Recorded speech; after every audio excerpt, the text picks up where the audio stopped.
Rolling Stone magazine called Oh Mercy, quote, the strongest album from the singer-songwriter in a decade. Bob Dylan hired Daniel Lanois to produce the record based on a suggestion from Bono of U2. And the rest, as they say, is history.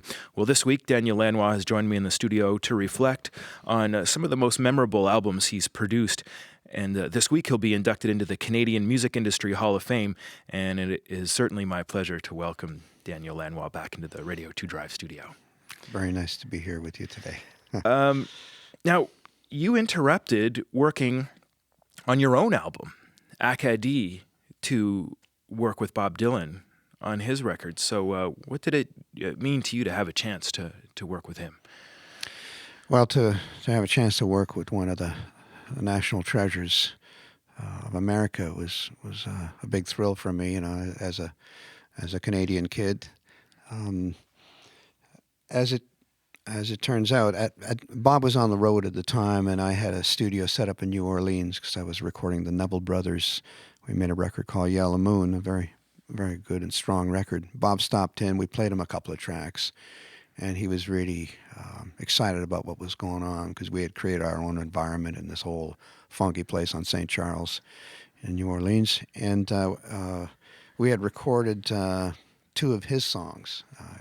Aaron Neville wanted to record the Ballad of Hollis Brown and another song of Bob's called God on Our Side. Right.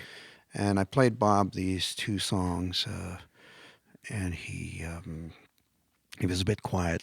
He looked up, he says, "That sounds like a record." And that was a big compliment coming from Bob. I think he understood that we'd captured a great emotion from one of America's great singers, Aaron Neville, and that we were able to do it in quite a humble environment. And there was not a lot of razzmatazz. It was pretty much the sleeves rolled up and let's get the job done. So I think he knew that my little Canadian team was quite potent at that time. Right.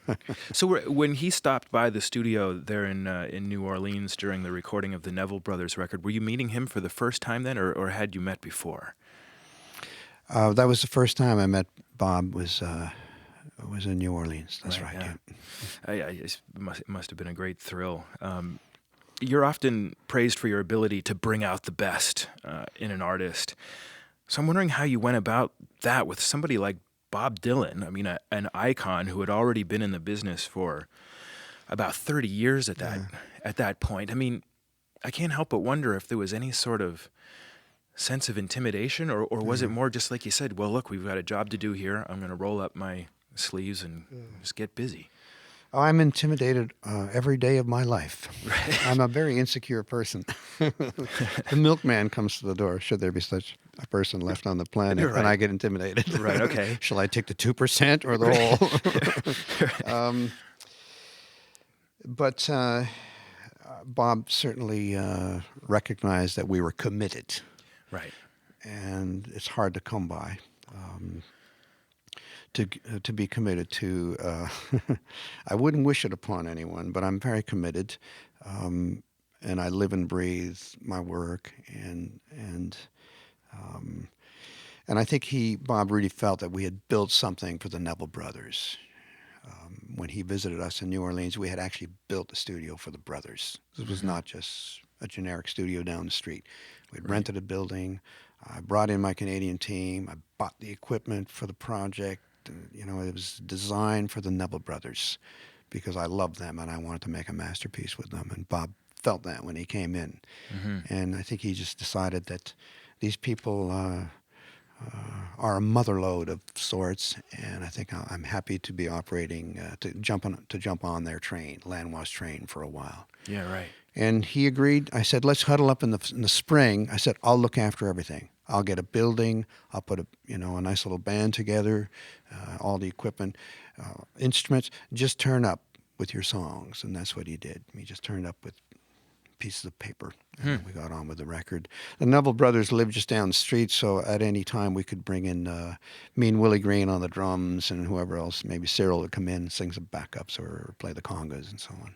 Well, and those are some heavy guys to be able to call on. That's a huge plus. Very, very great people. Very, very great. And so you mentioned that he showed up and he's got the songs, he's got his pieces of paper? Was it immediately to work, or was there a period at all of discussion, philosophizing, where ideas, did you talk before setting down to work, or did you jump right in? Well, I had been to Bob's house somewhere between the initial meeting and the beginning of the session, and he had played me a few songs, so I was a bit familiar with what he had. He already had the song Most of the Time, Right. which I loved. Beautiful love song.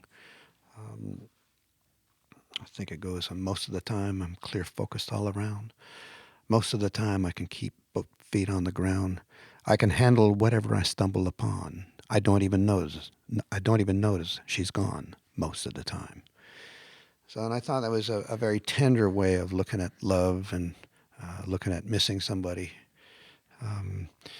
And it's so that was the beginning of it. And then he had a few others that had a little rock and roll song called "Everything's Broken," broken plates, broken idols, broken treaties. Anytime you go away, everything's broken. There's a sentiment of the song. So another love song. I thought, okay, we're on to something here. But aside from that, that was we saw him a few months later when he turned up on the doorstep, and that was it. That was the beginning of it. In Bob Dylan's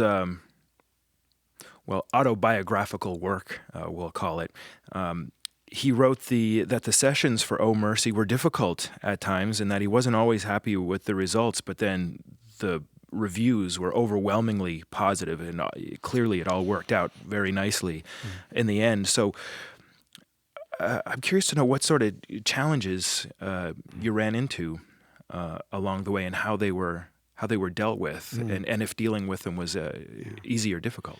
Well, simply put, Bob was used to having a band around him. And so that was, aside from his solo records, very early on, he always had a really nice band around him, and those band members would come up with parts, and so everything happened quickly. Right. I didn't want to have a band around because I wanted to hear Bob, not a band. Mm-hmm. So I invited him to sit in a chair as we are sitting here. You're Bob, and I'm me, and we're just a couple of feet apart. Yeah. And he's got a guitar in his hand. I got a guitar in mine, a couple of tiny amps, and I put a big-ass wedge right in front of my stage monitor, and everything was cut to a rhythm box. Everything was cut to a Roland 808. So I had fixed time, which meant that I could add Mean Willie Green on afterwards. I didn't want Mean Willie Green in the room with Bob. I wanted Willie Green in after we'd gotten the vocal. So for me, it was about get your center together, get the center of the picture nice, big, and full, and with a lot of spirit and a lot of soul and a lot of meaning. And once you've got that, then you can frame it with whatever. Would you like bamboo? Right. Would you maybe a little bit of grass or a brass frame? Or should we put a little starlit night behind Bob? Let's blue screen something. You can do whatever you want once you've got the center. If you haven't got the center and you got a big frame, you got a big problem. Right. So that was my philosophy, and it took Bob a little time to wrap his head around that it was going to be two guys on a porch. Yeah. But once I got the center right, then everything else made sense. And it's a beautiful high-fidelity record that I stand behind to this day. As I mentioned earlier, you were asked to pick 5 albums for us to talk about this week. So what is it about this record, "Oh Mercy," that you're most proud of? I mean, you've mentioned a few things, but is there any particular aspect of it that stands out for you all these years later? Oh Mercy is a great nighttime record because it was made in the nighttime. It got to a point where Bob wouldn't allow any work to be done in the day. When he finally figured out that this was going to be a good midnight record. And it was definitely a New Orleans record. In fact, the song "Man in a Long Black Coat" was written while he was in New Orleans working on the album. And that's got a very, very sort of strong tonality to it. For anyone who ever thought they might run away with the circus, they probably love "Man in a Long Black Coat." I think that some of the lyric is, crickets are chirping, the water is high, there's a soft cotton dress on the line hanging dry, windows wide open African trees bent over backwards from the hurricane breeze. Not a word of goodbye, not even a note. She's gone with the man in a long black coat. Mm-hmm. So it sets a certain kind of tone. Yeah. But even story aside, I think there's something that resonates in that song, um, kind of something that lurks in the shadows of that song that keeps a listener interested for anyone who ever thought of running away with the circus. And do you think that's something about New Orleans? We've talked about this city. We've talked about Berlin a couple days ago. Do you think the city that you find yourself in affects the work that's being done, or is it more the more immediate environment that is created in the studio? Do you think where you are in the world has any sort of effect on the work that's being done? Well, we've all said it before and lived by it before that a change is, as good a vacation as any.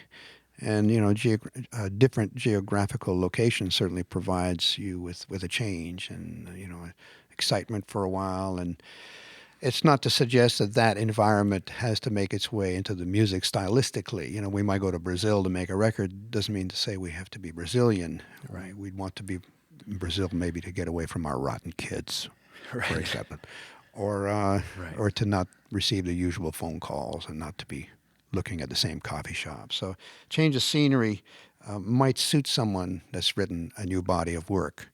Um, just plus, if you build a renegade studio, as we like to do, then it's like, oh my goodness, a studio has been built for this project. We better take it seriously. So there's certain things you can do that introduce a tone of respect, and that goes a long way. When you respect the people you're working with, then they will respect you, and you get a snowball or domino effect of that, and then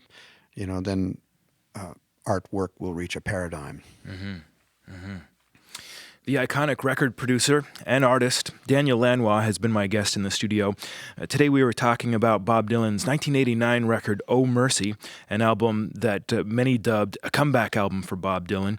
It's one of many career-defining records produced by Daniel Lanois, and this week he'll be recognized for that and celebrated as he'll be inducted into the Canadian Music Industry Hall of Fame. And that's why we've asked him to come in here and pick 5 records that he's produced to reflect on them in the run-up to this great honor. So thanks for coming in. Yeah, of course.